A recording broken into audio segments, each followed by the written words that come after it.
ഇതിൽ ഇത് ആക്കിയിട്ടുണ്ട്. ഓരോരുത്തരുടെ പേരുണ്ടെങ്കിൽ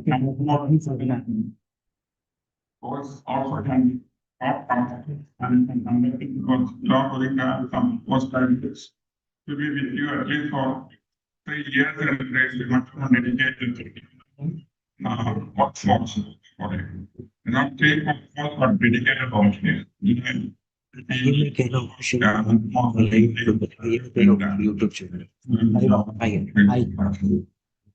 So these then of course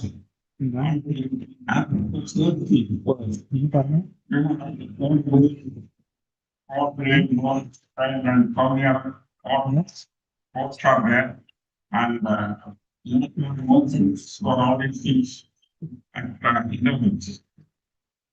But next community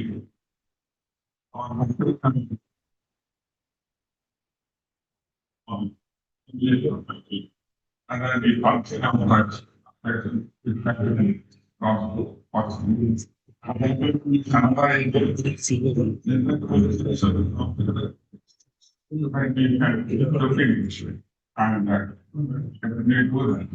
and at least India every hospital back here is more what we call the hospital and accreditation. And that was the that one of the signals are automatically given. And you should have communication involved.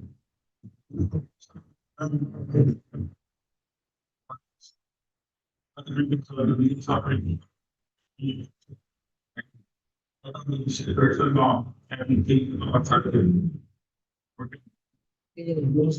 Indians and commitments of our office and they can be created and also tested. And also the procedure of they can do actually this is some special where you can and so I can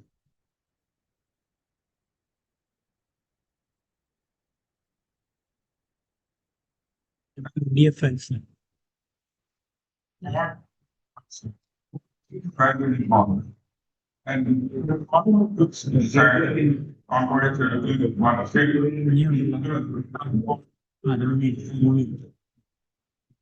As very what was said.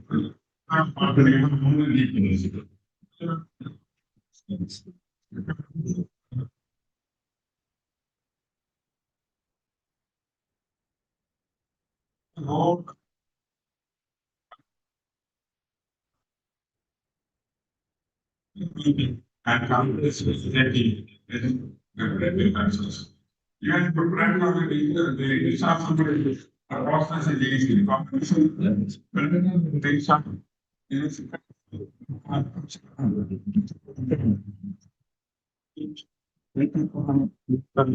okay. For the top company is a respect for you.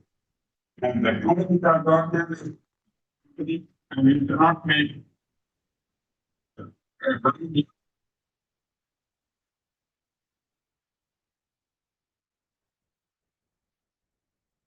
yeah, technology.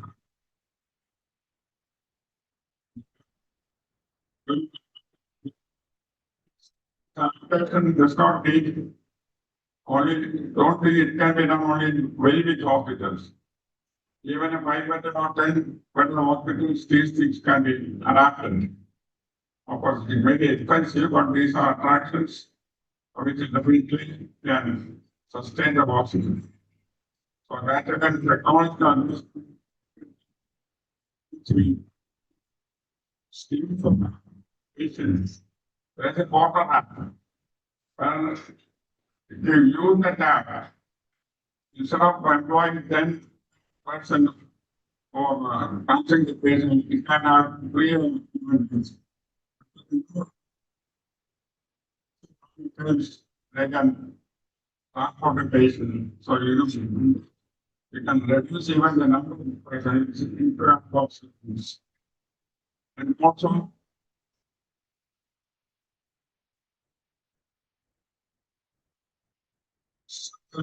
one of the first mentioned And so you can constantly tell the patient.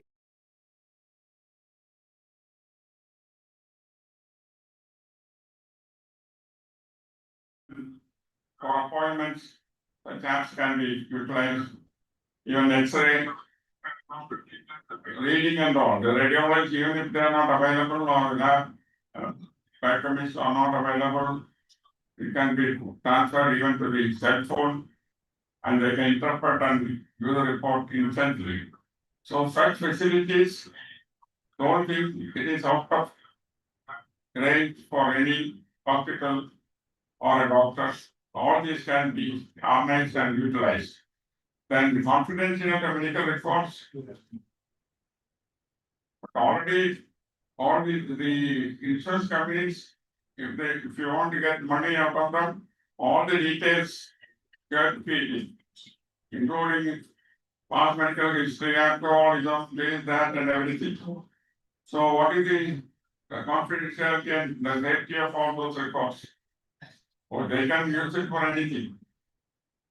But when you have a digital medical record, the advantage is that the data that is fed into that, if it is properly utilized and researched, then even medical diagnosis, this symptomatology and pattern of disease and treatment part, everything, if it is properly analyzed, it gives a lot of information, which normally a doctor in lifetime he cannot get.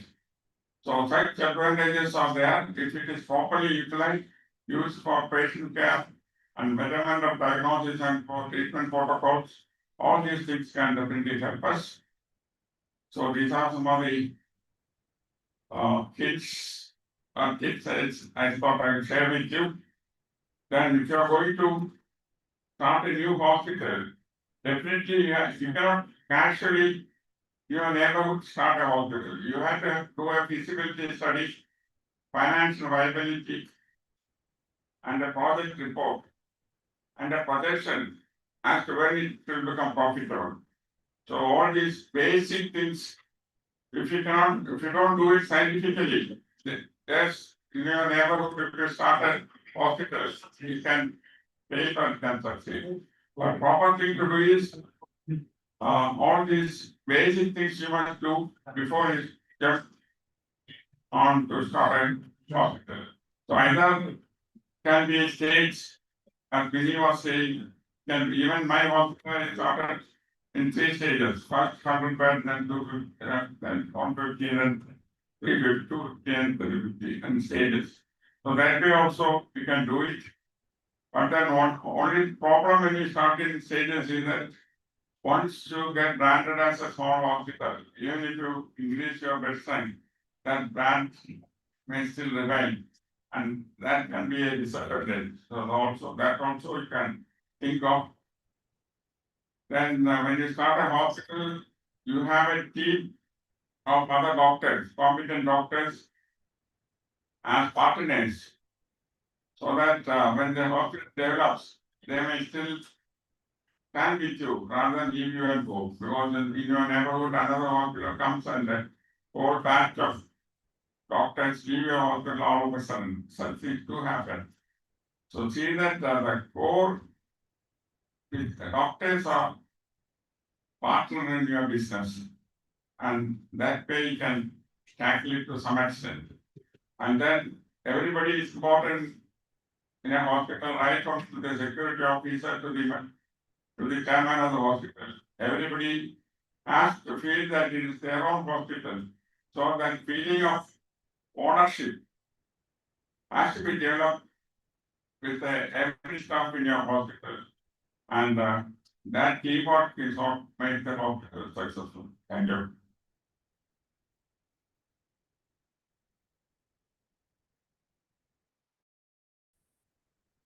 I request our state president, Amendment Sir, to kindly come over and hand over a token of appreciation to Martha University.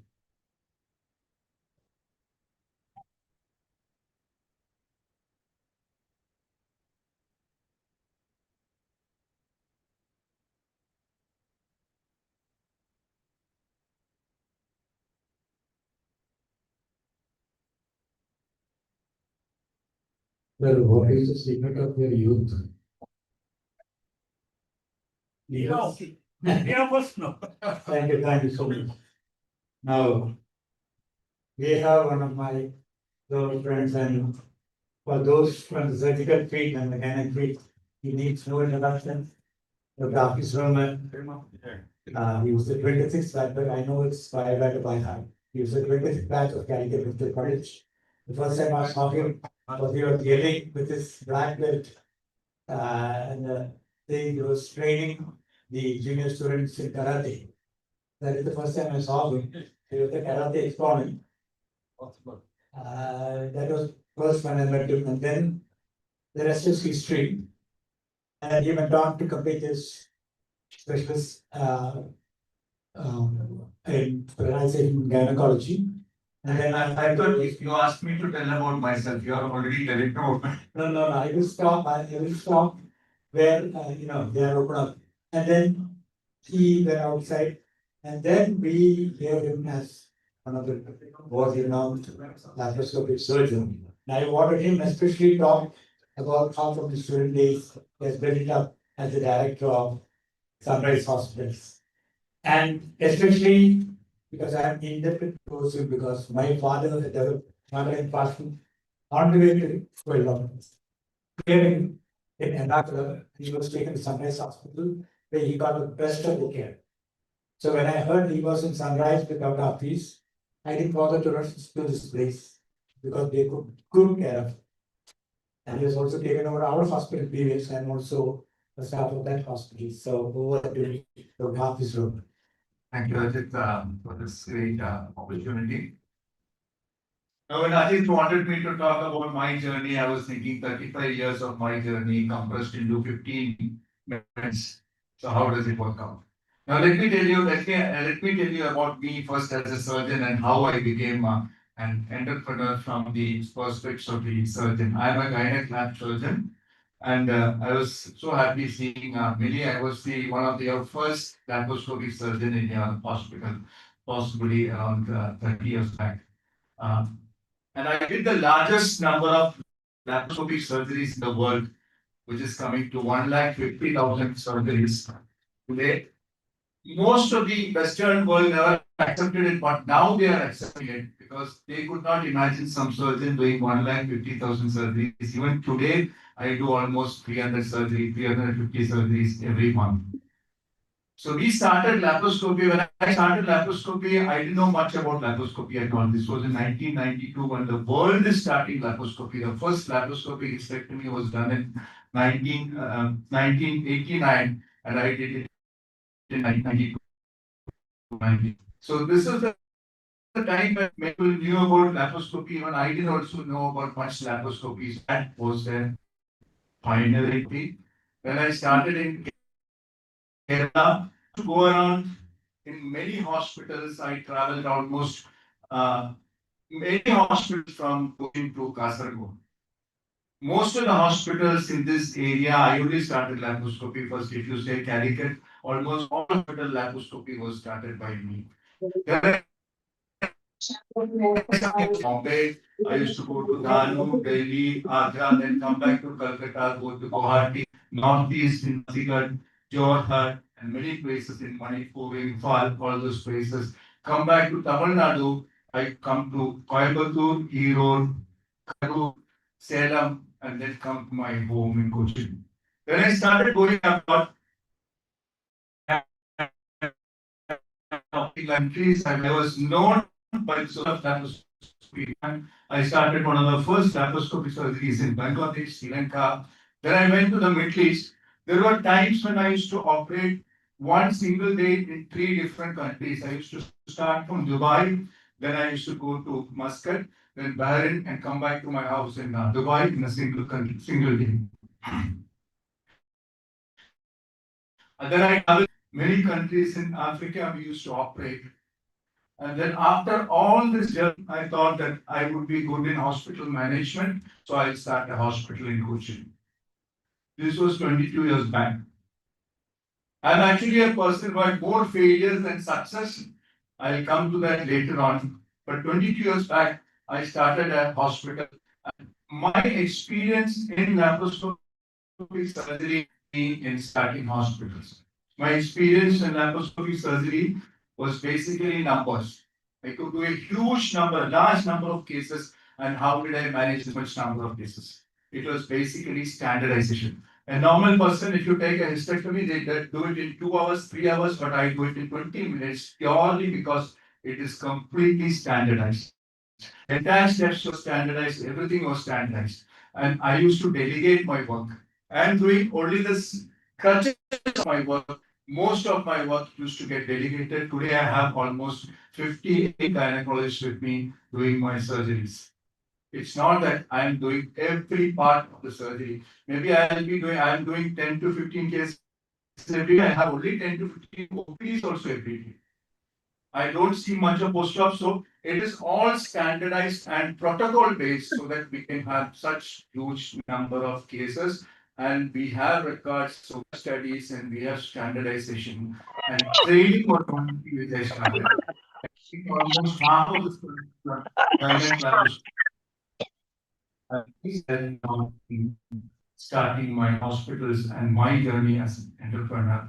We focused a lot on knowledge. We focused a lot on studying what is happening in this field. I traveled, interacted with many faculties, and this also. So when I started my first hospital, I thought I knew about hospital management and surgery was my passion.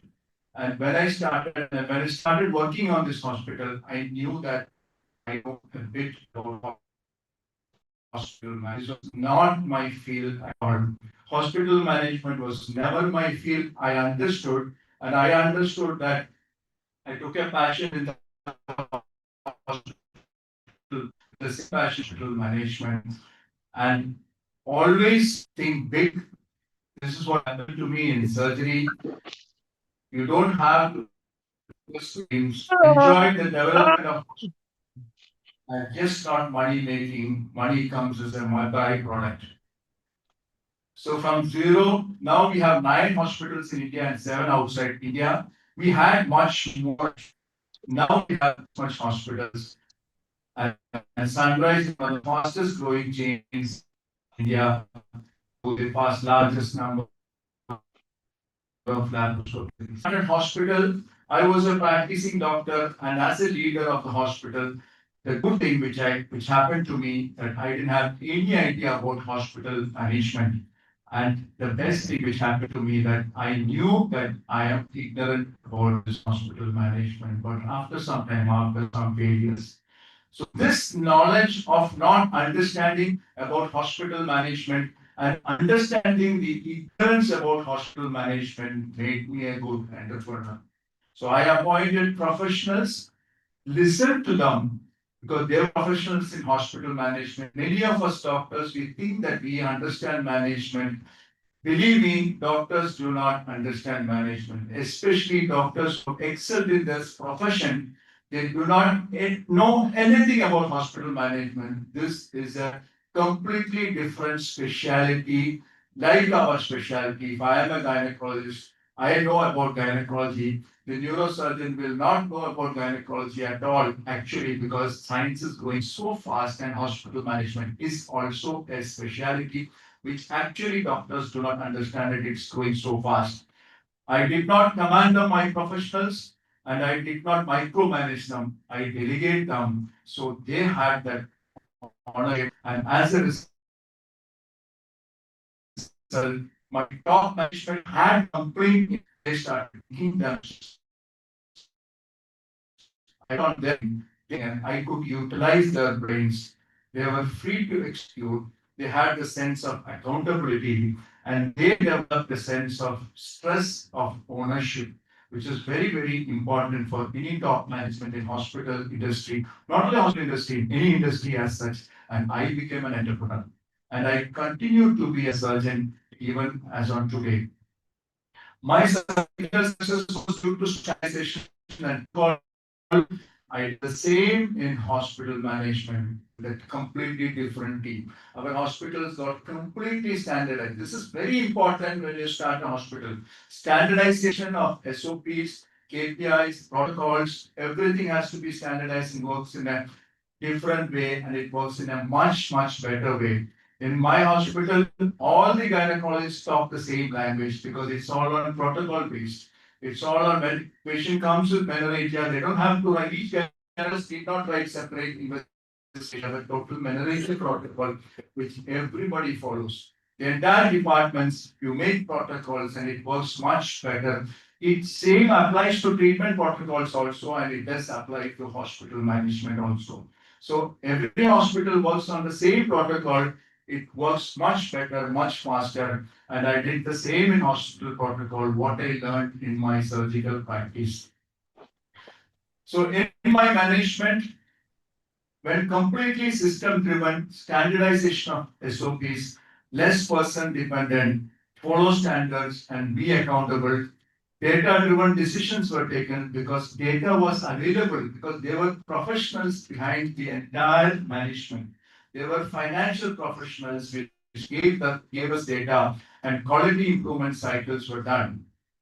I used to conduct a lot of studies and train doctors, and more than 5,000 doctors were trained. We transmitted surgeries from here in Cochin and many of other hospitals to all over the world, including to United States of America for the national conference, Europe, Egypt, many places we used to transmit through satellite our surgeries. But as a doctor, I always used to update myself, and that's why we could do it. Same thing has to happen in hospital, because hospital industry is a specialty and it's growing very, very fast. If you do not update yourself on hospital management, you can see now AI is coming, softwares are coming, so many equipments are coming. If you do not update in hospital management, not in medical treatment, hospital management, you will find that your hospital is just being pushed sideways, and you will not be able to run the race or win the race. So updating and tech-driven hospital management is becoming very, very important, because you need to look at the HR cost, you need to look at the other cost, and it's completely becoming tech-driven. And HR cost is drastically coming down, and tech cost is going up. And not only cost is coming down, but HR cost is coming down, but at the same time, tech cost is going up. So I started my own software company and my own AI company today. We have our software running in 40 countries. So I still continued to work as a surgeon. So I knew the profession, I knew the economics of the trade, I knew the equipments, and I had a command over my doctors, because I am myself a surgeon sitting on the top, and they knew me as a doctor. So I had a command on doctors, because doctors are the most important part of the hospital, and of course the most difficult people to manage as well. So being the boss, I was in the front, I was in the leader, and I was not sitting in the chair and commanding them. I was working with them. So it was actually easier for me to work with them and command them, which made all the success. Understanding that others can do better than us was the key to my success. So I could leave it to them. You just leave it. Don't sit in their brain, and because their brain has to work. For that, you have to understand that others also can do sometimes better than what you can actually do.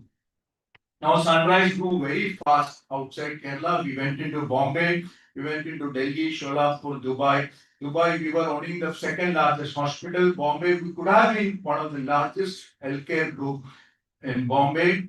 I'll tell you the story. We went into Africa. We had a place in Bangladesh. We had projects in Bahrain, Egypt, Kuwait with Gulf Finance House. But what happened to Sunrise is, with this entire growth, we had problems.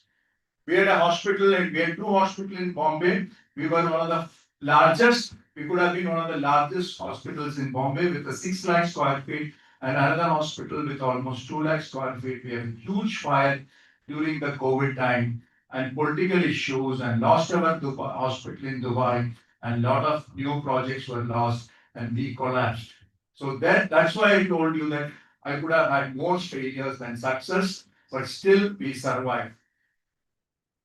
We collapsed, actually, we almost became bankrupt, but from there, this was in 2019, from there we survived, because our success was how we managed our failures and not just cherishing our victory alone. So that is why we today again survived, and in the last 5 years, Sunrise has tremendous growth again. So remember in life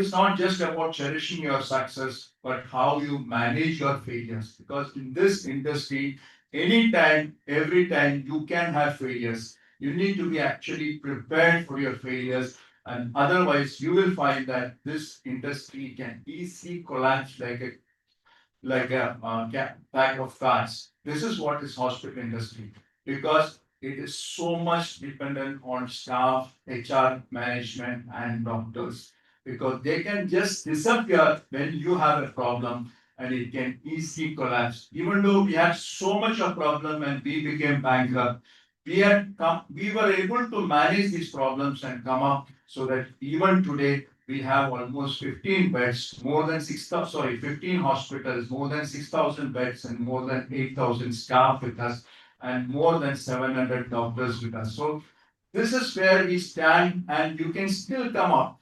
Any doctor can become an entrepreneur if you understand that you are not into hospital management as a doctor. Doctors do not actually know hospital management.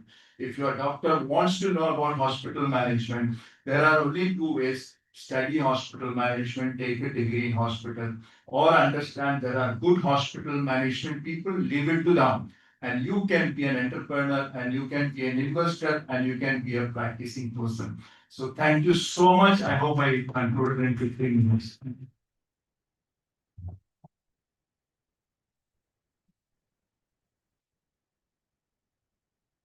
Thank you. As I mentioned, we are live on IMA Kerala Live. You can watch the programs on YouTube Live. So thank you so much, Dr. Hafiz, and we'd like to hand over your memento. Srivarasan sir, kindly do the honors. Judge sir, also past sir. Dr. Hafiz, please. Actually, this is what we wanted, like the growth, the heartbreaks. We never knew that you had. That is quite a surprise. And like, we always, and the thing is, the public is not with us. That is the actual fact. We are a necessary evil. So, but they can do without us, but they also hate us. So we want entrepreneurs like you come more often to IMA. I'm seeing you in IMA after a long time. So and entice the youngsters to join you, or you set up some softwares. We have another young guy sitting back who's also into softwares. We have Dr. Asif there, so we would like to hear from them. So thank you very much for coming. It's an honor.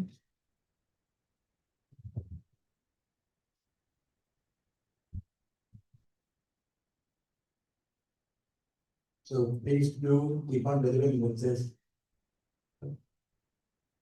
Happens to be a younger brother's class. I see. So we have a family. Sorry, earlier, how you got up from this volleyball? But this crash was, it's news to me. Yes. So everybody has their ups and downs. So thank you so much. You don't talk much about crash, no? Especially to your own doctors. Never talk about the crash. We feel that, like, okay, if we have crash, it's okay with us. I was not able to come into much with IMA. I was once the board member of the Medical Council of India also. But I was almost 15-20 days abroad. Only 10 days in India and 15-20 days abroad since last 4 years only I am in India almost completely. Look at these people, their half or 80% of lifetime is spent in IM. Look at sir. So That's a great thing. please do join us. Okay. Sure. Thank you so much for coming. Now we have, thank you so much. Now we have my close friend who has been a long associate of mine. Please. See.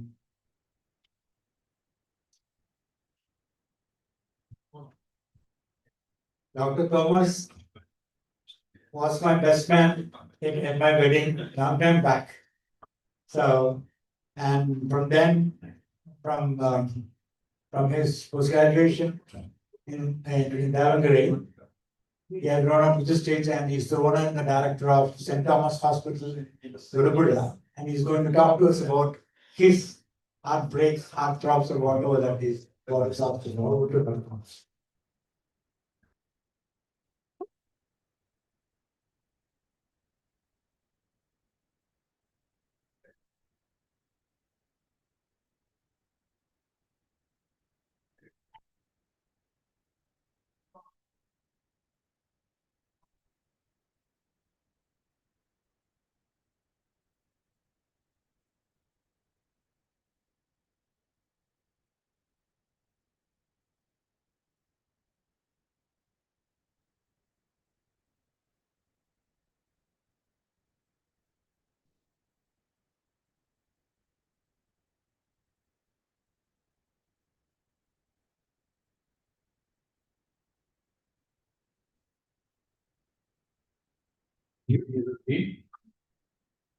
Respected President Dr. M.N. Banom, senior officials of IMA KSB. First of all, I would like to thank Dr. Ajit Bhaskar for inviting me for this meeting. St. Mary's Hospital has a long story. It was established in 1963, and it is a long journey to 2026.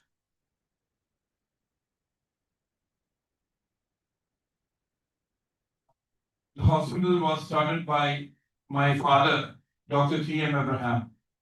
The hospital is in Tirupura, near the Tirupura River. In Idiki, my father was the one of the first doctors in Idiki district, as well as 30 kilometers from Tirupura. There were only 2 doctors in that place. So my father used to see almost 400 patients a day and do all the surgeries in the night, including orthopedics and gynec surgeries, as well as general surgeries. He has taken almost 2 lakh deliveries in Tirupura town, including many super specialists in Kerala as well as for patients. In 1999, we started our new hospital. My father had 3 children, eldest Dr. Matthew Abraham, who is a cardiologist, and Dr. Jacob Abraham, who is the pediatrician, and myself, Dr. Thomas Abraham. So in 1999, when we started the hospital, it was second hospital. The first hospital was this, where my father was practicing for 40 years. When we started the journey, we had only very few doctors initially. My father used to take the casualty duties from 8 to 8, the morning 8 to evening 8, almost every day. And after few years, in 2002, we started our super specialty departments. We were first to start super specialty, especially cardiology, gastroenterology, and all other super specialties in Idiki district. This is a 200-bedded multi-specialty referral hospital in Tirupura. This excels for delivering compassionate, affordable, and quality healthcare service. For more than 65 years, the institution has served the healthcare needs of the community with dedication and commitment. Hospital combines advanced medical technology with the patient-centered care and ethical healthcare practices. The institution continues to uphold its motto, care with care. St. Mary's Hospital was founded under the visionary of leadership of Dr. T.M. Abraham. Initially started as a clinic dedicated to providing ethical and compassionate healthcare. Hospital expanded steadily to meet the growing healthcare needs to the community. In 1999, the hospital shifted to the present location with improved infrastructure and modern medical facilities. Today, the hospital has evolved into one of the leading referral healthcare institutions in our region. The vision was to provide modern, high quality, and cost-effective healthcare services to ensure accessible healthcare for all sectors of society, to maintain the highest standards of professional ethics, to continue and improve the patient care and healthcare delivery systems. Commitment to patient safety. Patient safety is one of the highest priorities of the hospital. Hospital follows standardized protocols and evidence-based practices. Strict infection preventing control measures are implemented. Medication safety measures are also regularly monitored. Safe surgical practice and continuous patient monitoring and risk assessment systems are maintained. We have got NABH 6th edition. Only 2 hospitals have now NABH 6th edition in Kerala. One is our hospital and another hospital in Chaganashwari. We got the general medicine, emergency medicine. We got 4 emergency physicians, general and laparoscopic surgery, orthopedics and joint replacement surgery, pediatrics, ENT, pulmonology, anesthesiology, dermatology, and psychiatry.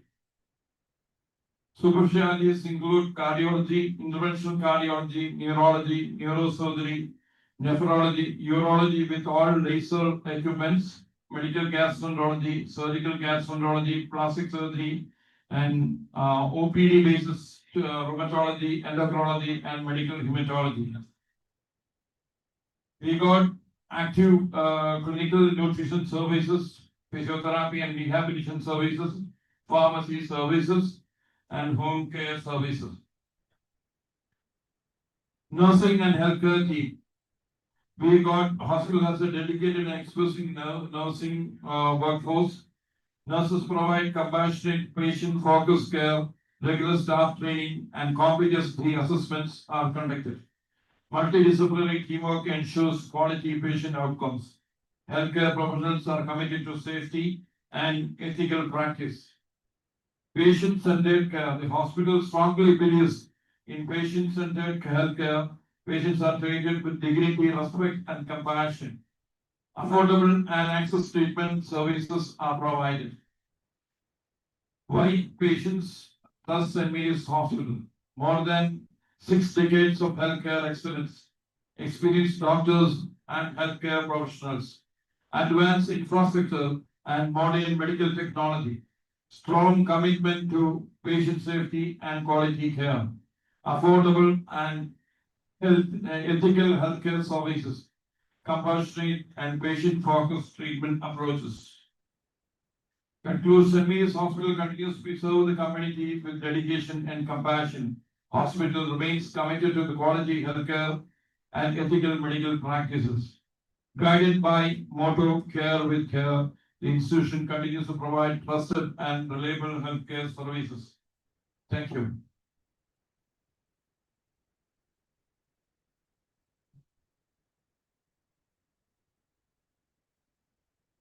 Thank you.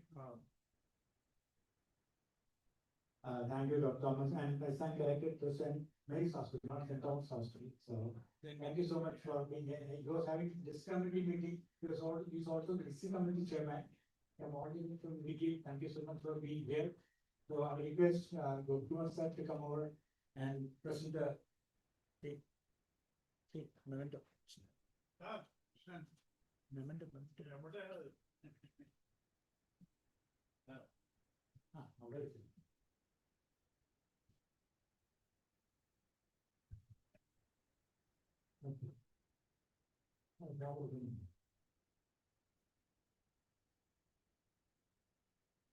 Thank you. It's a pleasure having you here. Thank you so much.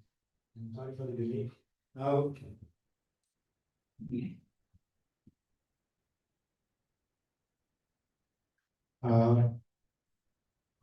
have just 2 more speakers more. Dr. Abdul Aziz from their hospital. He is the managing director of their hospital. So please. And I just talked to him on the phone. I said, what is the program about? Then I'm a little busy, but what is the time? I said, probably 5:30. Okay, it's not yet 5:30. But anyway, extremely sorry, sir, but sir,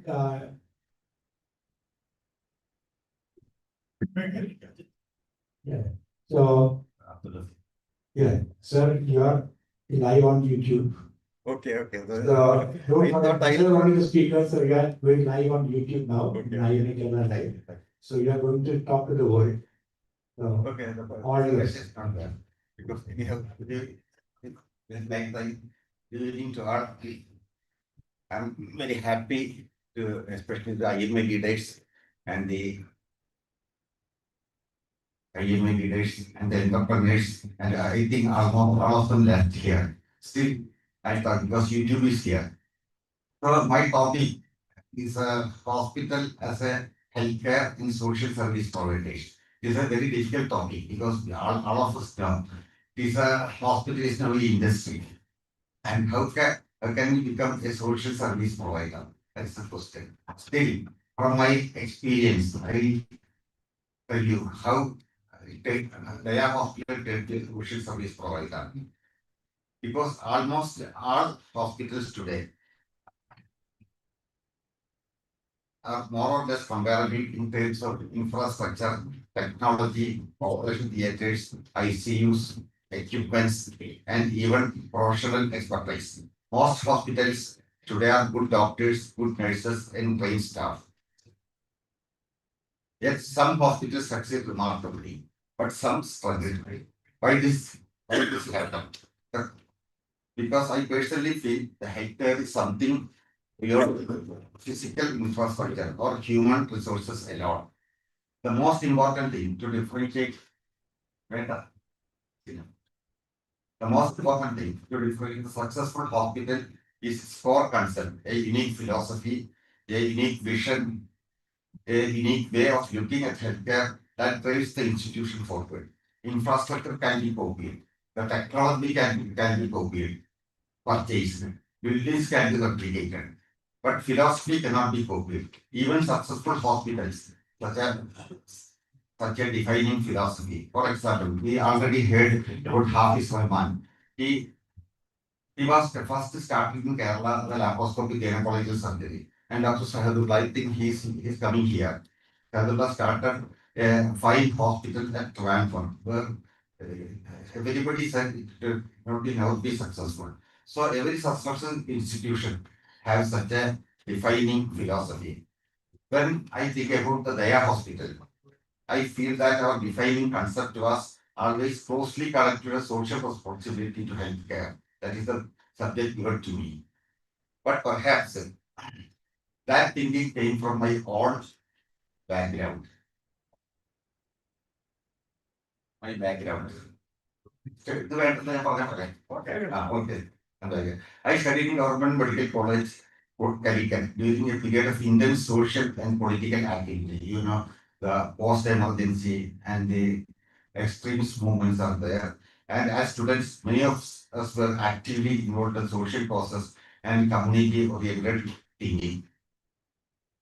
So I started my professional career as a lecturer in Medical College Hospital, Thrissur, and that's the period the government is slowly withdrawing from the public health sector. And whatever social sensitivity I had today was deeply shaped by government service. During the period, under the leadership of our great teachers and my colleagues, we started many innovations like ERCP, endoscopies, and advanced GI surgeries, etc. And I was there for about 16 years. But there are lot of problems for that because simple decisions took enormous time. Equipment repairs are delayed. New innovations and technologies are struggled to enter the system because of procedural and administrative delays. So these limitations, due to this, but still I tried to improve the system. I was the RMO, I was the deputy superintendent there, and I organized one voluntary organization, Friends of Medical College, and started one Janata Pharmacy to give generic medicine, etc. So still, I was not happy with that, and I realized that I could not go forward within this structure. Then I decided to start a private hospital. My original concept with the private hospital is actually inspired by the strengths of the medical college, government medical college. So I started Daya Hospital. Initially, it was a 50-bed surgical specialty center. My vision was simple: to provide treatment at almost comparable affordability with much greater speed, efficiency, and convenience. This is our unique concept. The medical college, I have seen patients coming from multiple times with the same problem. They spend more money repeatedly on travel, food, accommodation, lost wages, and many invisible expenses. For example, the patient comes for a thyroid surgery. But my dream was different. For example, a patient comes for a thyroid surgery. I want to do the investigation on the same day, including FNAC, evaluate the patients and do the surgery on the same day. And give discharge. That is the second day. First day, I discharge the patients. So they lost in minimum days of work and minimum indirect expenses. That concept become the old Daya, I practice that and the concept become popular very quickly.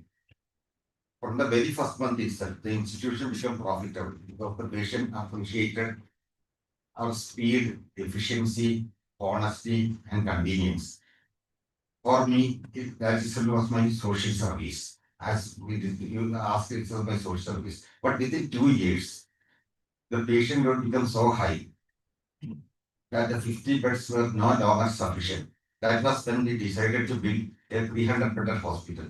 I was confident that the hospital would succeed because the concept itself was accepted by the community. But even then, I did not want to take huge loans and to build a personal empire.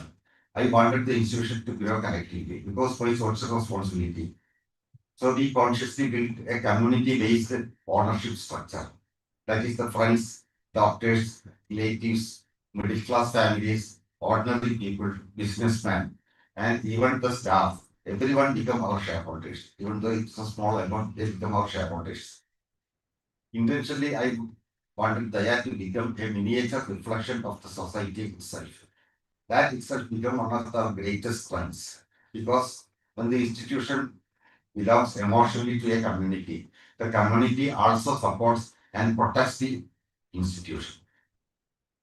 From day one, we had patience because the community behind the hospital believed in our activities. And I strongly believe that the benefits of institution should not remain to the individual alone. The benefits should be shared with the shareholders, with the doctors, nurses, staff, and ultimately in the society itself. For example, was during the nursing salary crisis for many years. Usually, we do salary hike frequently, especially when there is an increase in the prices, the bus charge increases. But you know, in I think 2018, there was a nurses strike to increase the salary, and we are the first hospital to increase the salary significantly to the nurses. It was not a gimmick or a publicity strategy. We genuinely believe the nurses deserve better salaries and better dignity because our belief is that the only when the healthcare workers are respected and emotionally secure can patients truly receive compassionate care. This is, I think, yesterday, the day before yesterday, there was a nursing the celebration. Sarah Joseph, the renowned writer, she taught the same. The dignity of the staff is very important for dignity of the patients. So, another thing is the pharmacy. The pharmacy, because we are mainly using single brand drugs and the generic drugs, and because the prices are relatively low, because we negotiate with the because of the strength of the single brands. We negotiate with the vendors and get a lowest rate, and we also trans to the patients. So because our clinical pharmacists and doctors, we created scientifically evaluated single brand policy for many medicines. That is one. The second is another one is the disposables because we know every hospital, especially surgical center, there will be a lot of disposables. And we consciously promoted reusage of the drapes and other equipments wherever safety is possible. Because you know, many of the hospitals are accredited by JCA, sorry, by the NABH access. We are accredited by JCA. So there are some loopholes to use again, because we discussed with the JCA people and we are still using lot of reusable things because of the reduced cost and improved sustainability, the reduced environmental burden. The healthcare institutions also carry environmental responsibility. That's a reason for the usage of these things. As a head of one busiest surgical department, our team is performing around 20 to 30 surgeries per day and about hundreds of OP. Still, I personally practiced and promoted this philosophy. And later, slowly, other doctors also followed, accepted this, and supported the concept. Another important lesson learned to stakeholders of psychiatrists of respect, not only patients. Because there is an ecosystem in the hospital. There are representatives, vendors, technicians. So many people are coming to our hospital. And actually, we are not, many of the time, we are not treating them respectfully. But Daya is the only hospital, the first hospital in Kerala to organize a structured meeting of the medical representatives and distributors to understand their concerns and treat them with dignity. Today we have a clear system of respectful for protocols regarding industry interaction. And honestly, this is because they are getting a lot of patients to our hospital. So this is also part of our social service. Another important aspect of the investment is in technology. So many persons mentioned here that technology is very important because technology is merely not a prestige factor because we introduced it in the first time for the laparoscopy or open IC, we introduced first. Frozen section we introduced first, and robotics are we introduced first in the show. And there is a 3D and 4K laparoscopic systems are we introduced it. And also we are the first hospital. I think our hospital is a medium-sized hospital and we got the JCI accreditation. So far in Kerala, only corporate hospital has got the JCI accreditation. Because the problem with the JCI accreditation and other accreditation, we have got almost emergency medicine, emergency excellence, nursing excellence, then CSST excellence, etc. So the thing is the quality will improve, the patient safety, then the staff safety, doctor safety, and the quality of the treatment will definitely improve these accreditations.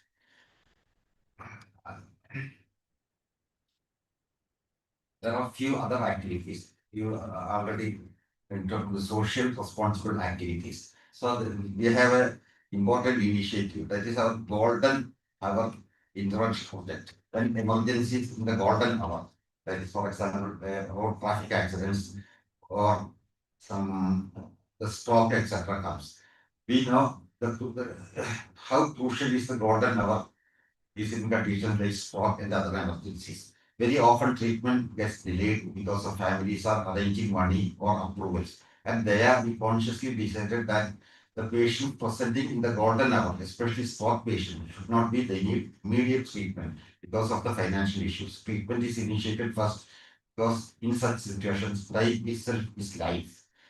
So another initiative is the Daya economic package because so many poor people goes to government hospital, but there are some people who cannot go to government hospital because of some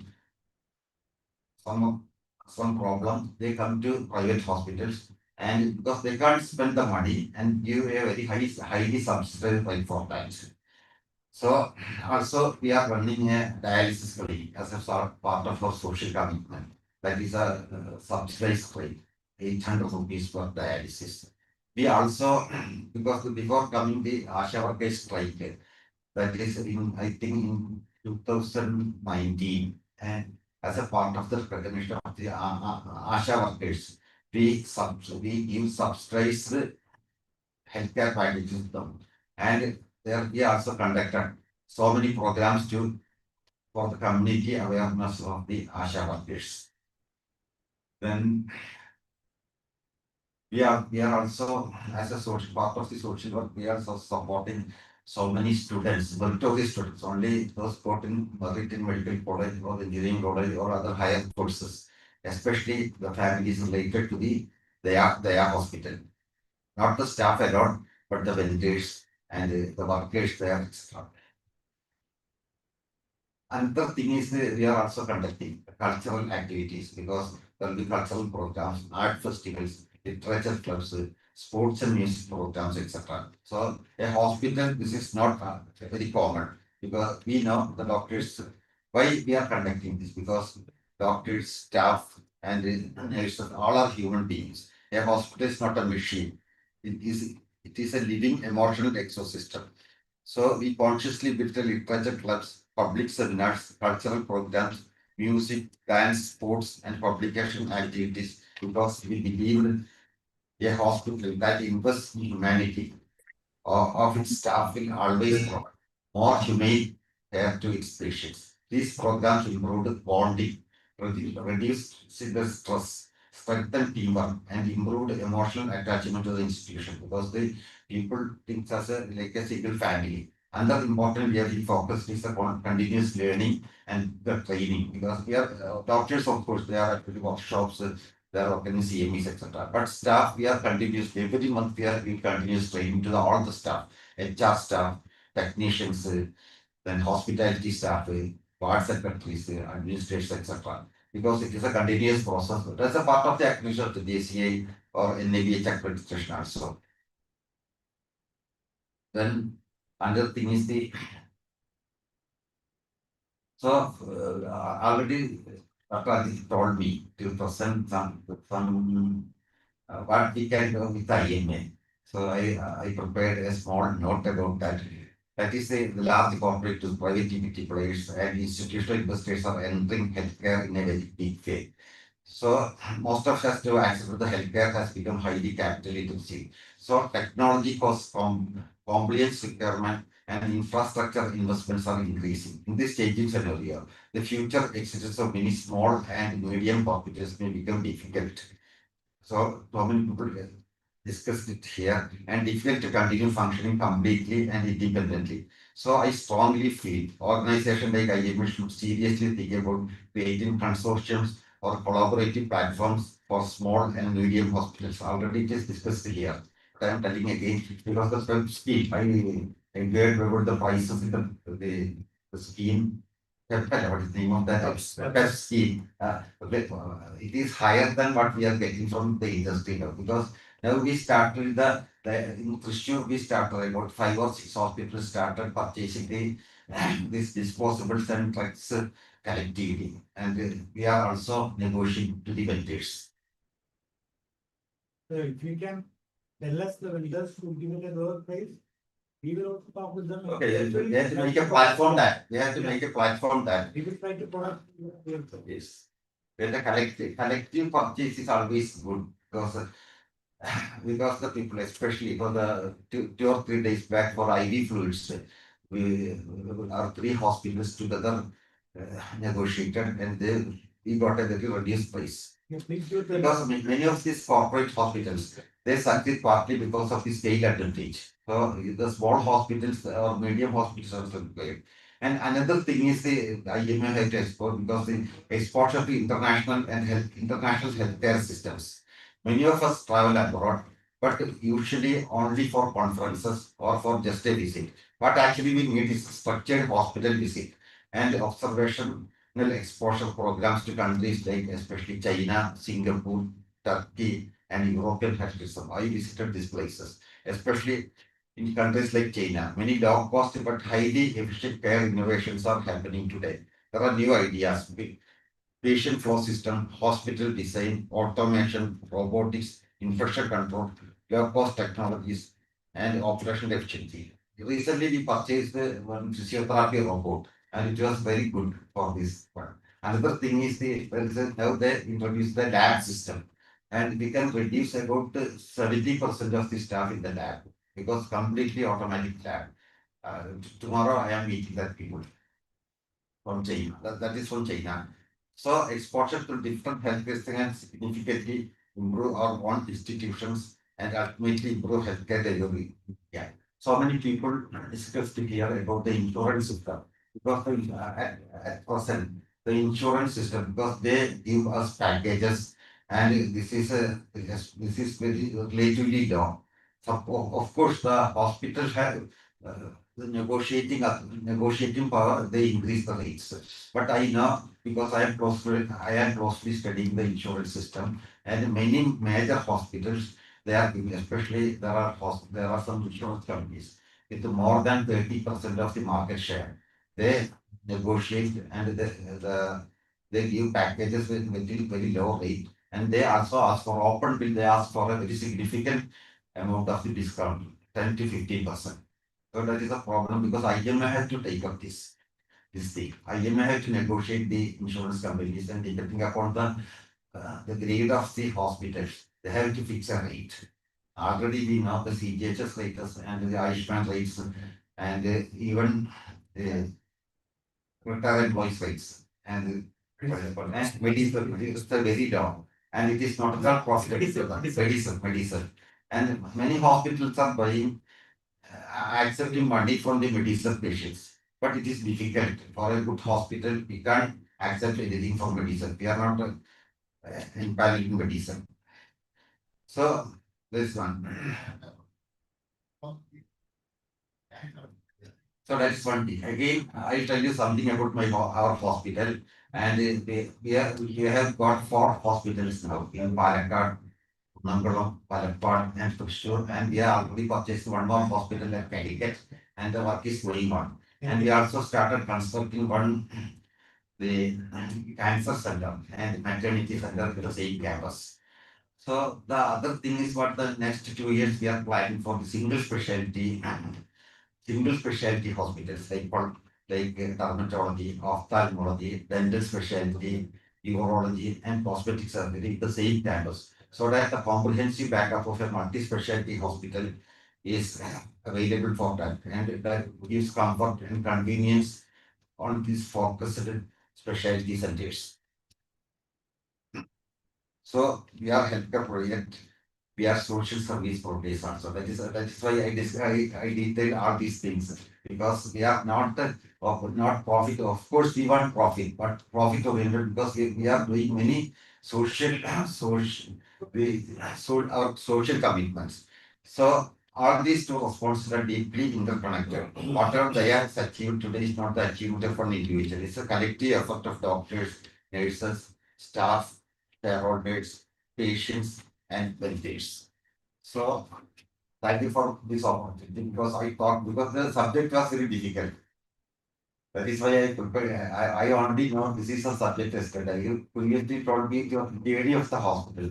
That was difficult. That was easy to translate into the words. But this social responsibility and this the industry, it is very difficult. Anyhow, thank you for being here. Sir, please stay back. Stay back. Well, I think he has given one of the best class, because we know about you. I know about you. I know you are social service. Yeah, you are in Calicut, and I've been following you. You gave this topic for Yeah, and James is also with you. So we know in during COVID period what you are doing. We have been following you. So IMA is an eagle sky watching everybody. So I want to bring all of you here, and Because I guess a purchase system for you. I can do it. yeah, that's what exactly that is what we want from you. So we are running a combined medical distributors. That is for our 9 hospitals are there.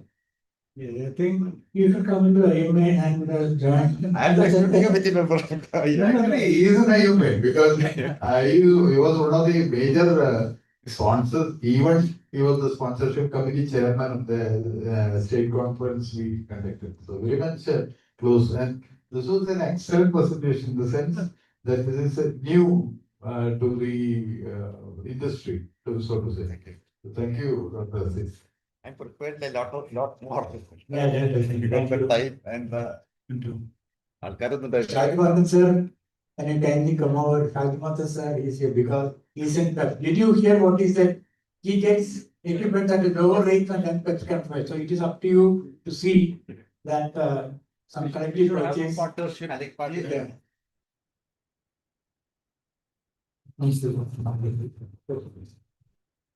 Thank you so much, Assistant. Thank you very much. We have the young magician. Ah, yeah, okay.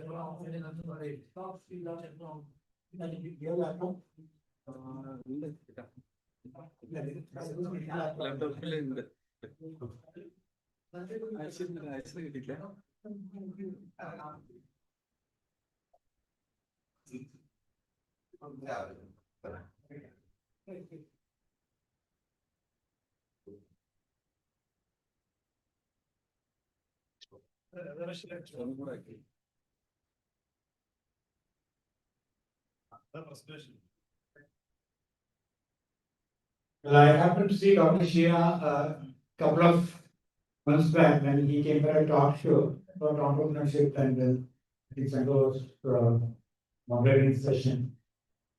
And then we found a doctor who is a doctor but who has some other type of practice. So we wanted to know what it was. He said that he started an industry related to medicine, and then he was looked upon as if he was a notorious gangster or something. So I wanted to know what he was doing. So Dr. Mohammed Shia is now the director of Tertiary Life Sciences. He's going to talk to us about something new that doctors who do not like Indian practice could take up. So let us see what he has, and he has also developed some app about which he'll be talking about. I never knew Dr. Hafiz had developed an app. The number of hospitals you are running. I knew their hospital 4 or 5 branches, but I never knew they had come down to Calicut. That's also news to me. So I think we should have more meetings with these entrepreneurs. So, and over to Dr. Mohammed. Probably you can have a zonal. Yeah, we'll do that. We'll do.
വിശ്വാസമുണ്ടോ?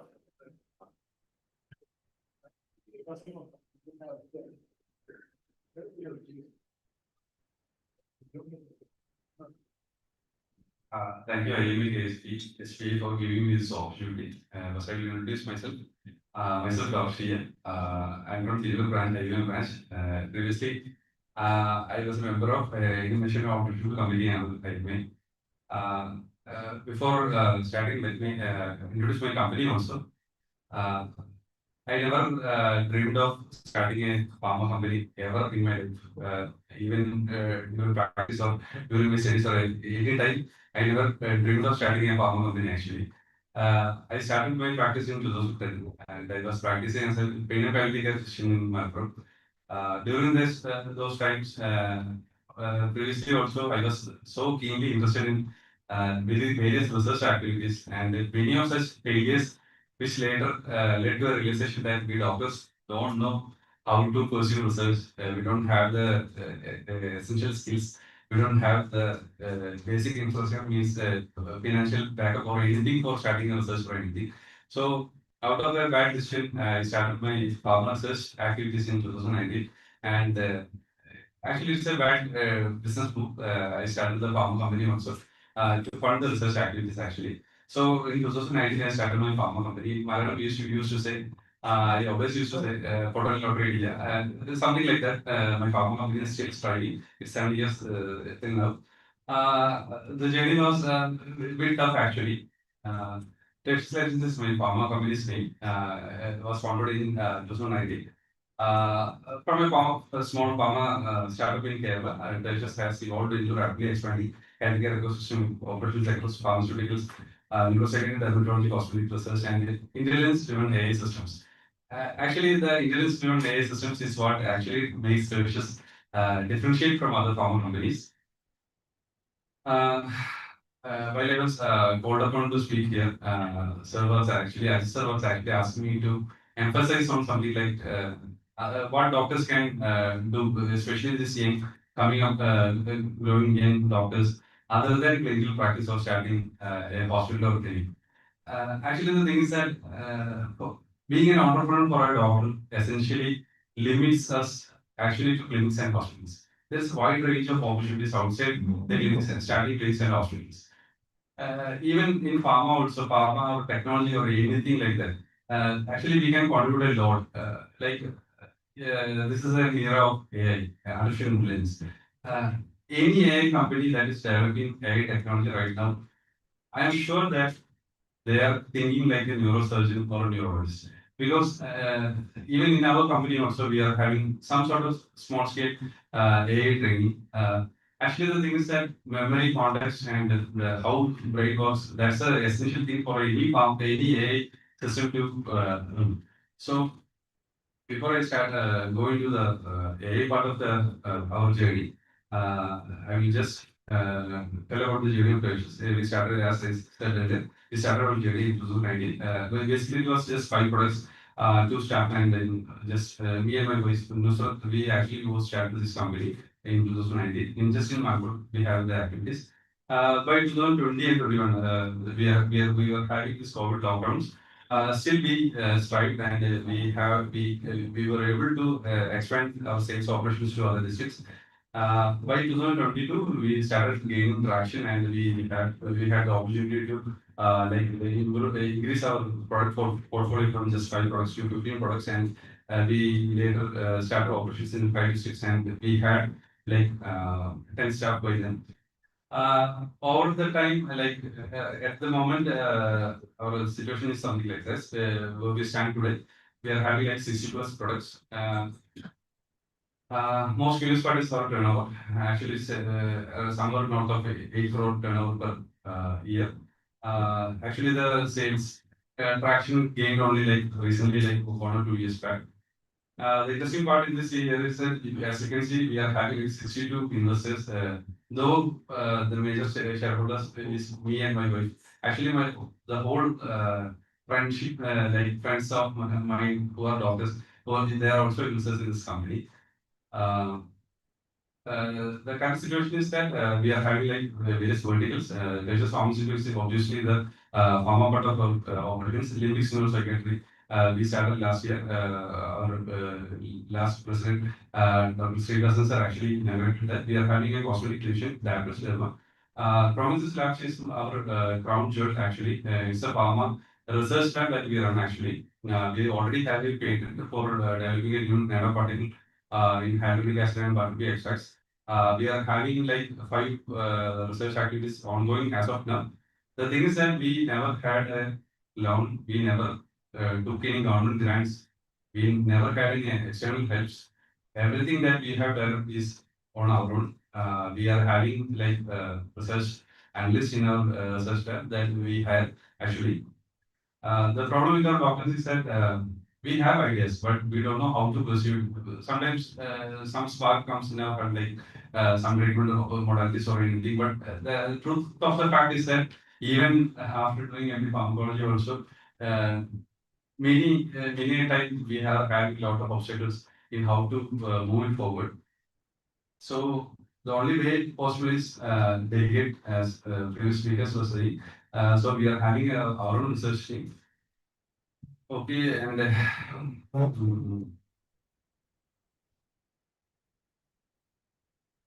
this is a future roadmap of churches. Many of the people that know me very well used to tell me that I'm the best dreamer. So basically, this is my dreams. By around 2030, these are our milestones to achieve. We aim to achieve like 100 crore turnover in 2 years and 500 crore turnover in the next 3 to 5 years, and the kinetic average.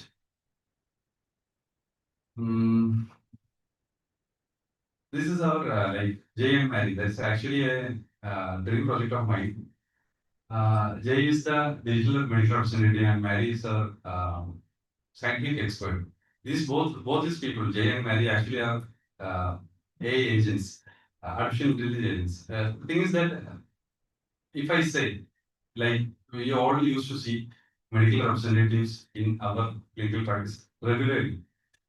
Like in coming next 5 years, there is a very high possibility that a robot in the shape of a medical representative will be coming and visiting you. I will not be having this courage to tell this. If it was like a few months back, like 6 months back, I won't be having this courage because this model, Jay and Mary, actually, those are like sentient beings. They own their own memory. They have their own consciousness. They are trying to think like Jay is like the best example of a medical representative. And Mary, named after, obviously after Madame Marie Curie.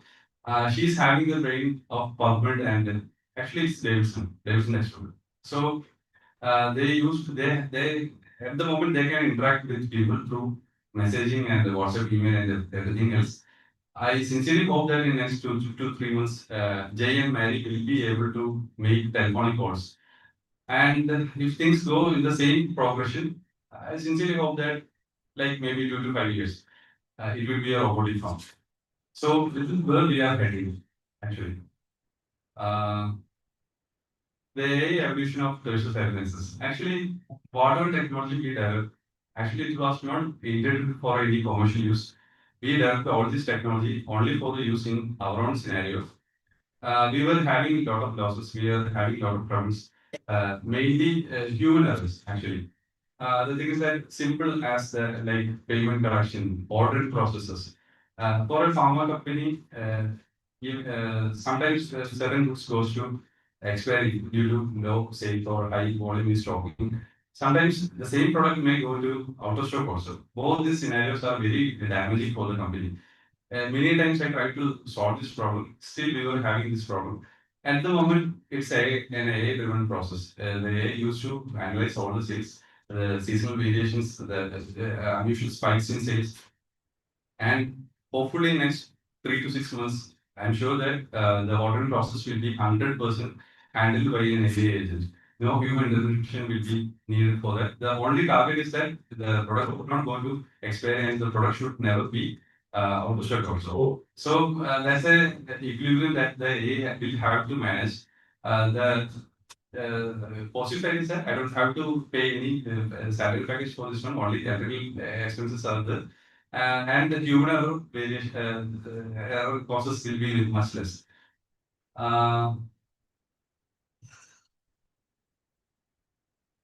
I was thinking about talking about this AlphaFold, how newer drug discoveries happens due to AI.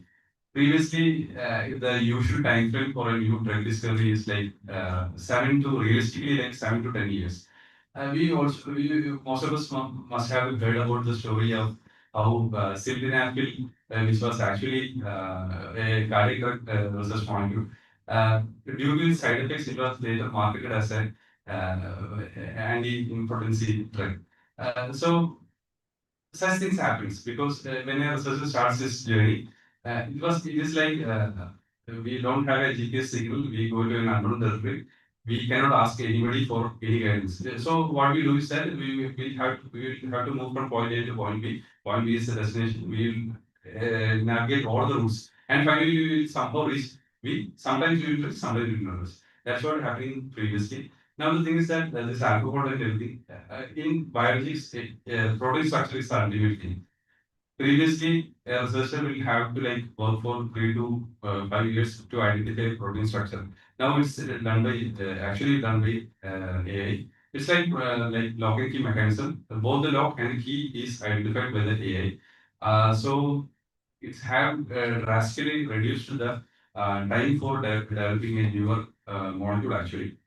I won't be going so much to these things. I think I will focus mainly on how, as the audience, most of us are clinicians, hospital owners, those young entrepreneurs who are trying to develop new clinics and hospitals. How AI can be included in our day-to-day clinical practices and operations of the clinics.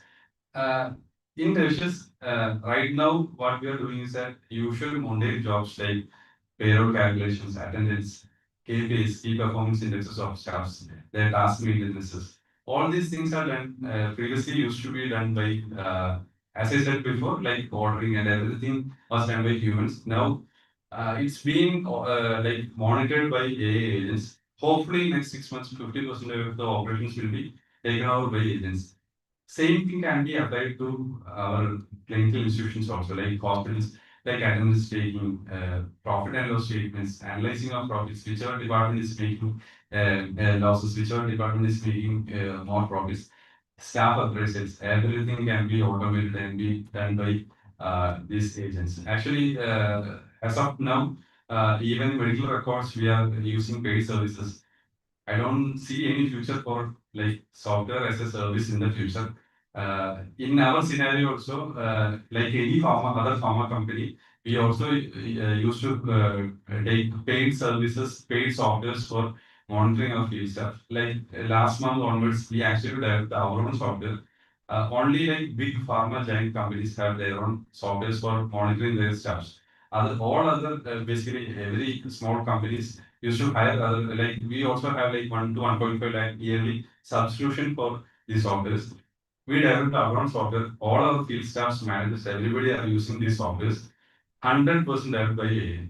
We never had to hire an engineer. We never had to get a help from outside, and it's working far better than what we were previously using. So this is what happens when AI comes.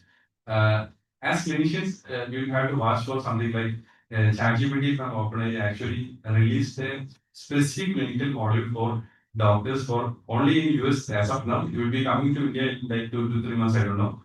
But the thing is that they are also pioneering new frontier labs are also concentrating on clinical practice for doctors. So we can expect AI agents in our practice also. They will be like helping, assisting us in diagnosis, treatment, and everything. So in 5 years' time, let's hope for flying cars and everything in the future. Future is so bright. Predictive ICU intelligence. Like I was talking with Dr. Rohit sir, actually, as part of AI implementation, we can so the previous speaker was talking about governments trying to get the data of patients, and we are sitting on a goldmine of data for all our patients. We can use it for good thing like suppose if there is a ICU sepsis coming. Many of the times we used to realize the sepsis only after 1 or 2 patients dies and something goes out of hand. if suppose every data is being monitored by an artificial intelligence agent, and if it can alert reactively, it will be much life saving for and our productivity also will be improving much faster. So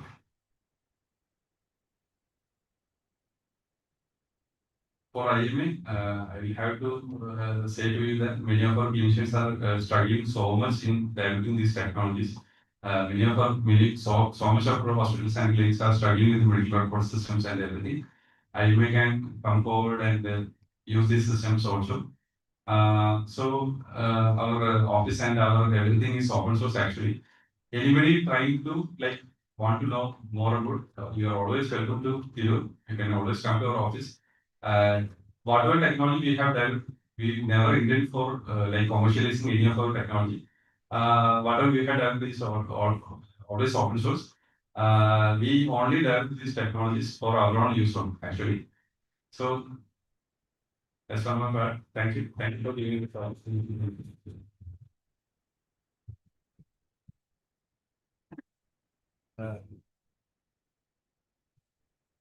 Just I don't know what you was mentioning about AI helping out in ICU and such. For example, I go to three different hospitals. Like one of the hospitals software is so good. I'm mentioning the hospital. But you cannot go ahead without entering on particular data like radiology. You have to mention whether there is radiology or radiology. Without doing that, you cannot go to the next. So that once it is entered, the next time is making from the doctor. Your patient is allergic to one. So these things are quite useful. So I was surprised by the talk that he gave development back in IME. Then I had a talk with him and then he was telling me about this. So I think we should do it. I think Manon says that Roy is also there. He's also into IT. So I think we'll go ahead with that. And well, you are the pharmaceutical company, you are looking at it in a different angle. And how we can help the clinical practice. That is what I found it quite interesting. So The beauty of running a pharma company is that I have resources actually.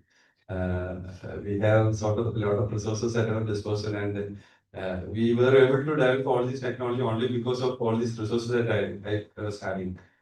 So I'm so happy to share it with anybody with you. well, resources, well, Hospital Board of India is the first meeting. So if you want to help us out, well, we have no. Even now, we were planning about the software for hospitals. Yeah, you can put in the, yeah. Which we are. Actually, this is Harsh. He is actually a software engineer. He came with me today. Yeah, please. Yeah, that is what we want from you because you work in a different level, so we work in a different level.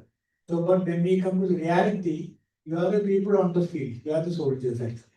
You are the top commander, you are also a soldier. So you do actually think, and we think about it because as Dr. Aziz said, Dr. Fish said, we are not good hospital administrators. You probably because you are an MD pharma person, right? No, I have MD pharma team in my team Okay, actually. okay. Anyway, but you have looked at things in a different angle. So that is something which has to go to the younger generation and see what they can. So we have given employment to so many people. So it has been a really interesting session. So would you like to help us out, the Hospital Board of India? We are also in need of, so you have resources. Yeah, that's So that's just a joke. I mean, this was particularly from our side. So anyway, thank you so much for your activity. So we still like to be associated with you. So Dr. Roy, please come over and please hand over a token of appreciation to please. One second.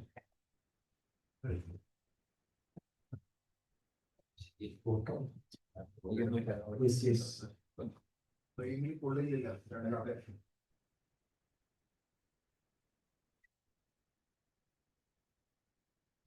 Thank you so much.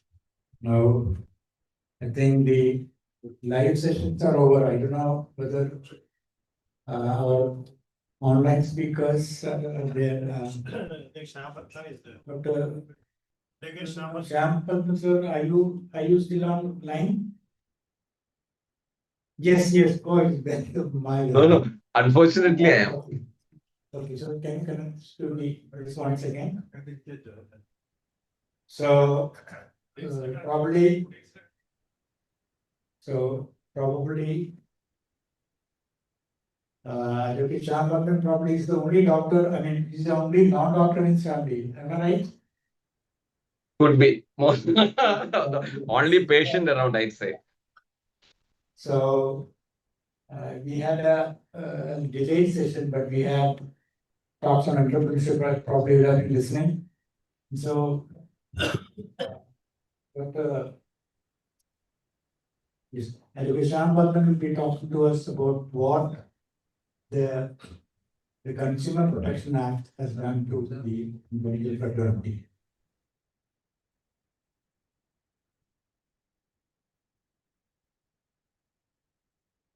Hope I'm audible. Over to you, sir.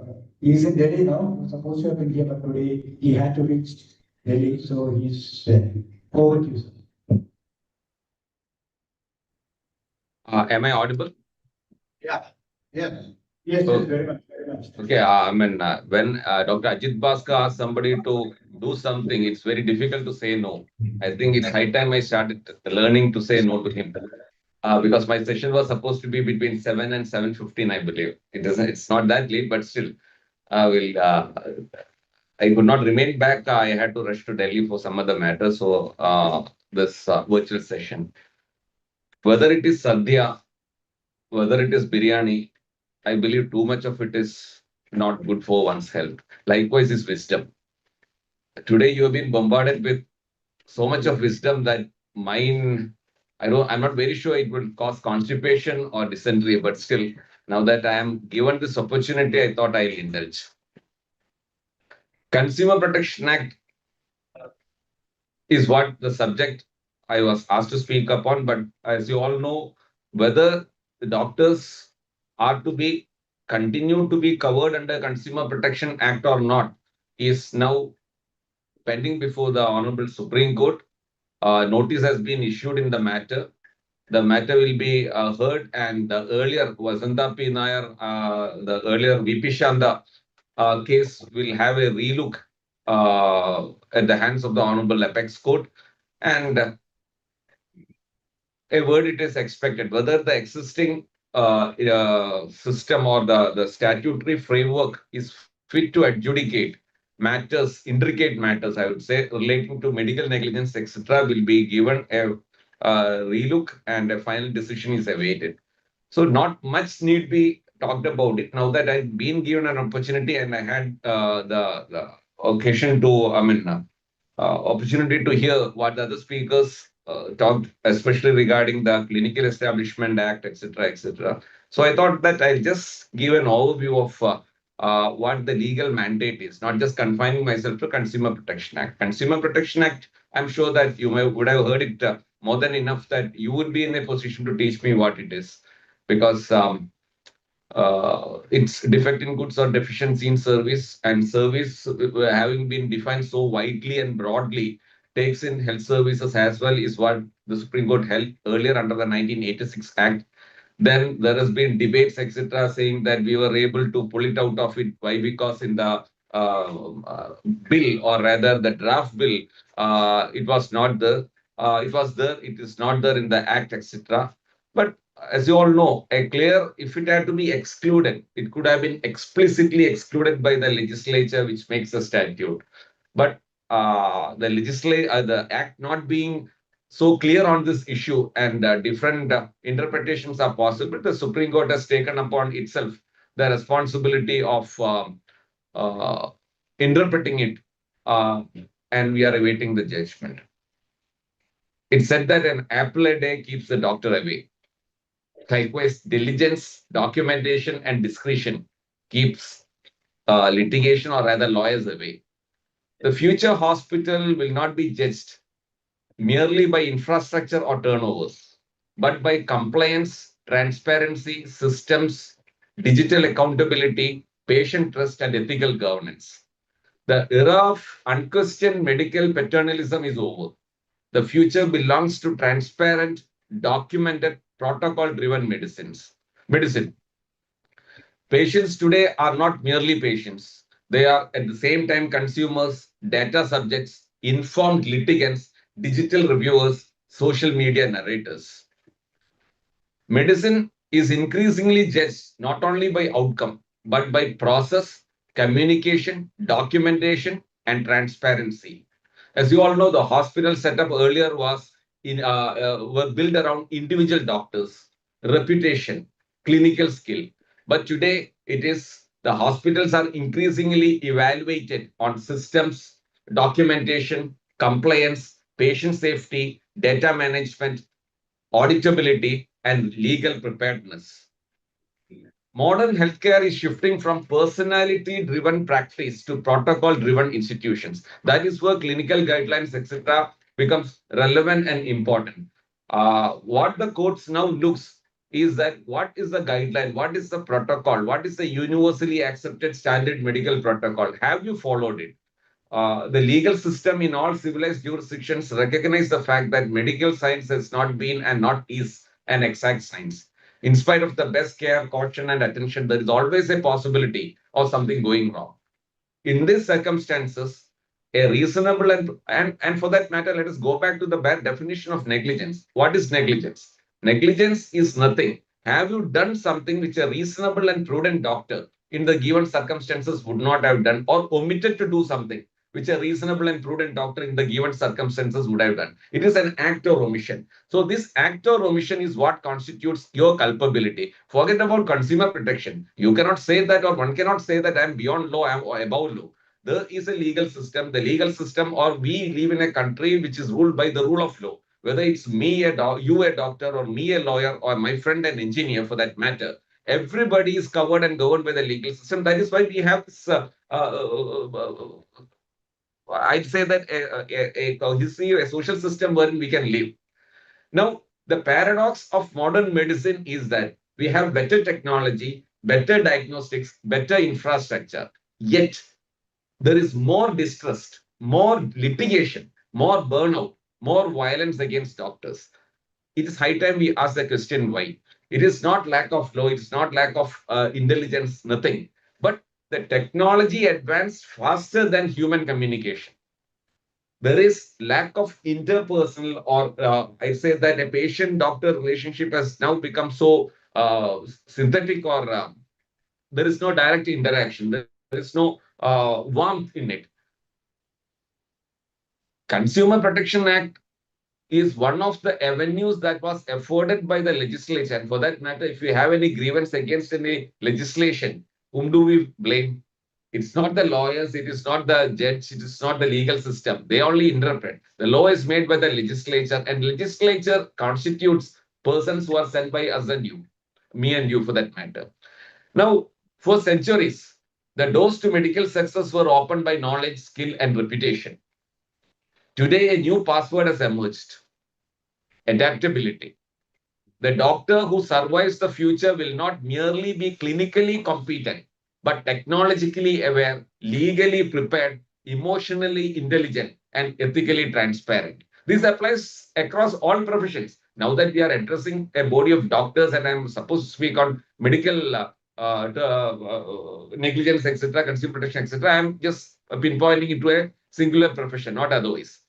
Then, if artificial intelligence is the new stethoscope of modern medicine, law is the new anatomy every doctor must understand. Open sesame, or we can call it the sesame, but I think the correct pronunciation is sesame, you may correct me. In modern healthcare means opening the doors of technology, the doors of artificial intelligence, the doors of entrepreneurship, the doors of institutional growth, while simultaneously avoiding legal traps, consumer litigation, digital vulnerabilities, and ethical collapse. Now, let us take a comparison of earlier and the new. Healthcare is rapidly changing from earlier it was individual doctor, now it is the healthcare ecosystem. Earlier it was experience-based, now it is data-driven. Earlier it was paper records, now it is digital footprints. Earlier it was blind trust, the doctor can do no wrong. Now it's informed scrutiny. Earlier it was local reputation, now it's online reputation. Earlier, it was reactive medicine. Now it is predictive medicine. The future belongs to doctors who evolve before they are forced to. Now, we'd say that we had an era when clinical brilliance alone was sufficient. Now, additional requirements like communication, systems, SOPs, leadership, documentation, legal awareness, emotional intelligence, digital adaptability are all necessary. In modern medicine, success is no longer built only inside the operation theater, but also inside records, relationships, reviews, and risk management system. Now coming to the AI, the great opportunity and the great risk, I'd say. Hello? Hello? Yeah. Carry on. Thank you. Artificial intelligence can improve diagnostics, optimize workflows, reduce fatigue, enhance precision, democratize expertise, support rural healthcare. At the same time, it also creates overdependence, algorithmic errors, data privacy risks, medico-legal uncertainty, and ethical dilemmas. Now, if I am to transfer a medical detail or a report of a patient through WhatsApp, even that, if it is not in a protected ecosystem, would amount to a violation of the privacy, confidentiality of the patient. Now, artificial intelligence is an assistant, not a substitute. I would say artificial intelligence cannot replace human responsibility. So even if software suggests, algorithm predicts, AI drafts prescription, the doctor remains accountable. End of the day, whatever assistance you get from all this artificial intelligence, it is finally the person who is in charge, the person who is responsible is the doctor himself. Now, then the future litigation would involve AI-generated reports, robotic surgery, telemedicine, automated prescriptions, clinical decision software, digital negligence claims. All these are already there because we have the telemedicine guidelines, etc., coming in. Now, tomorrow's evidence may include hospital metadata, AI logs, audit trails, deleted WhatsApp chats, teleconsultation recording, algorithmic recommendations, etc. Digital medicine creates digital evidence. Now, you should understand one thing. Unlike physical evidence, digital evidence, even if it is altered or manipulated, it always leaves behind digital footprints, which could easily be traced, easily could be found out. And so that is where every hospital should now have SOP manuals, documentation policy, consent protocols, biomedical waste compliance, fire and safety audits, medical legal response systems, data privacy safeguards, cyber security measures, grievance redressal systems, and indemnity coverage review. Now, future-ready doctors must become clinically sound, legally aware, digitally literate, financially disciplined, ethically grounded, and emotionally mature. So, whether it is Consumer Protection Act, whether it is Permanent Lok Adalat, whether it is any adjudicatory mechanism which adjudicates a dispute, end of the day, it is a dispute.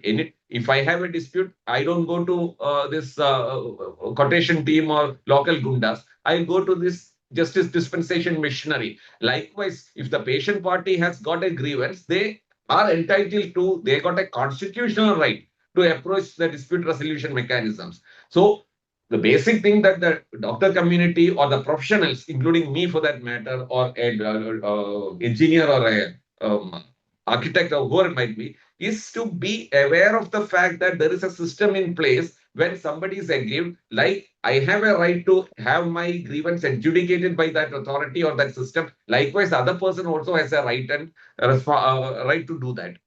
The real challenge before modern medicine is not whether artificial intelligence will become intelligent enough. The real question is whether human beings will remain wise enough. To conclude, I'll just summarize the conceptual framework of Sesame, which I thought I'll put it in this way. SCSAME is spelling. S would stand for systems over individual heroism. E for ethics before expansion. S for smart integration of artificial intelligence.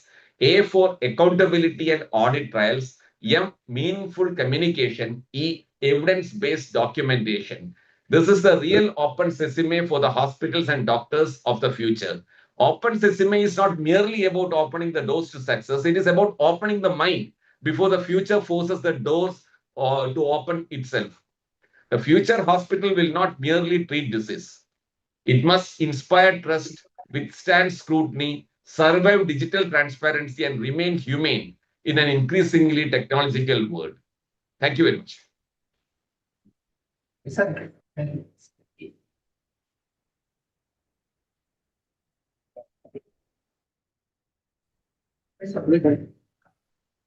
you hear me?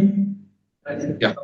Yes, yes, okay, we are very clearly visible. So, what is the problem is, all we want to know is whether we are out of the jurisdiction of consumer or not. That is the question. As of now, you are not. As of now, you are not. We are very much in, and there has been the only problem with, I don't know, in all communities, it is especially in the doctor community, we have these half-baked persons who disseminate misinformation. I saw a couple of forwards that were made saying that doctors, there is some stay, etc. I could not find any. Anyway, now that in Delhi, I'll directly find it out for that matter. But the issue is that notice have been issued. The matter is pending before the Supreme Court. A decision is awaited. So that is, that's what we have been asking about. Over from State President, over to Menon, sir. Dear Shampatman, we are meeting first time. Yes, sir. I'm the State President, Dr. Aman Muran. Nice to meet Thank you for all the services extended to IMA. And this was a very fantastic legal oratory, which we enjoyed very much. A lot of points and a lot of enlightenment for us also. And we should thank you for the presentation, for waiting so long for this. We'll meet sometime again, and you'll be part of Definitely. It will be a pleasure. future also. Thank you very much. Thank you. This is your gift, which will dispatch to you somehow. My God, I hope I have space to keep all these things, but thank you very much for your. Thank you very much. Okay. Thank you. Thank you.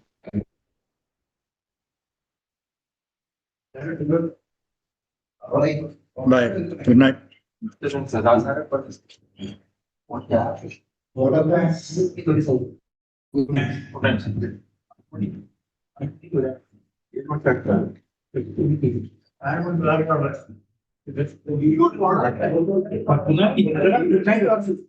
the?